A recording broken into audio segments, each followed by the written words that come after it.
Enoch is a very important and revered figure in biblical literature.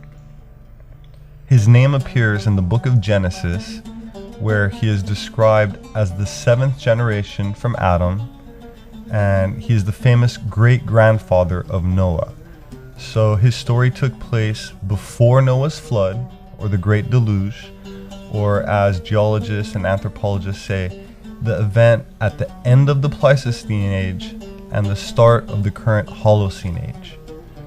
This is also around the time when Plato suggests that Atlantis was submerged by the rapidly rising sea levels from melted glaciers of the antediluvian or Ice Age.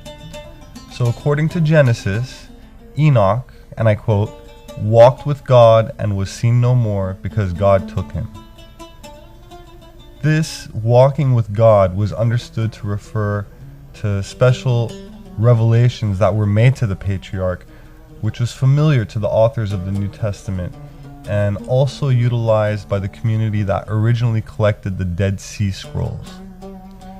According to Genesis, the Nephilim were offspring of the union between the sons of God and the daughters of men before the deluge, and they later inhabited Canaan at the time of the Israelite conquest.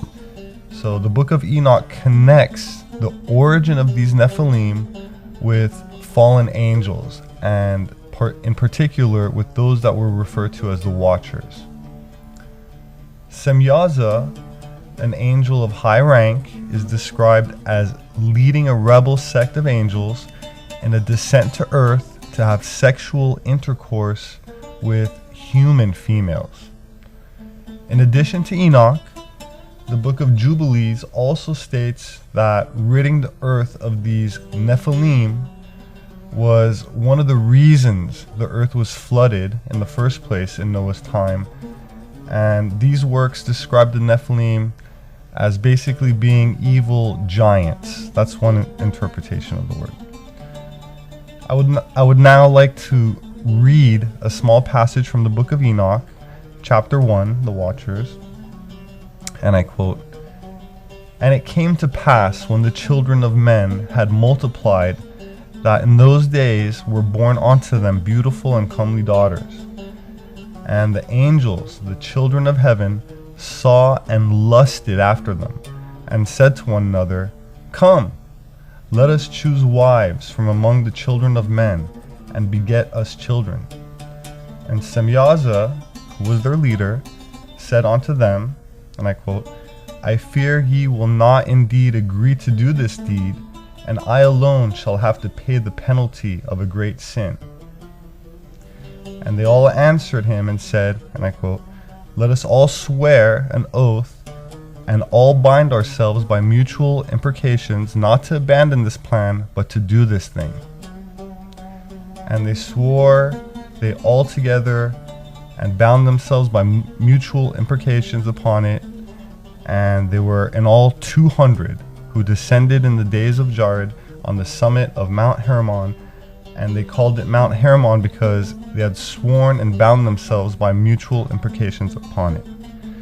And all the others together with them took unto themselves wives, and each chose for himself one, and they began to go in unto them and to defile themselves with them. And they taught them charms and enchantments and the cutting of roots, and made them acquainted with plants. And they became pregnant, and they bare great giants who consumed all acquisitions of men. And when men could no longer sustain them, the giants turned against them and devoured mankind. And they began to sin against birds and beasts and reptiles and fish, and to devour one another's flesh and drink the blood, and the earth laid accusation against the lawless ones. The Book of Enoch.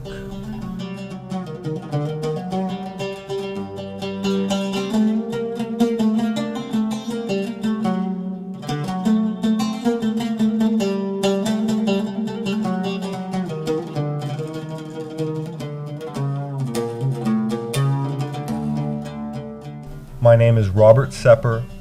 I'm an anthropologist and author, and I invite you to explore some suppressed mysteries with me in an attempt to unlock the riddles which have eluded any serious consideration in mainstream academia.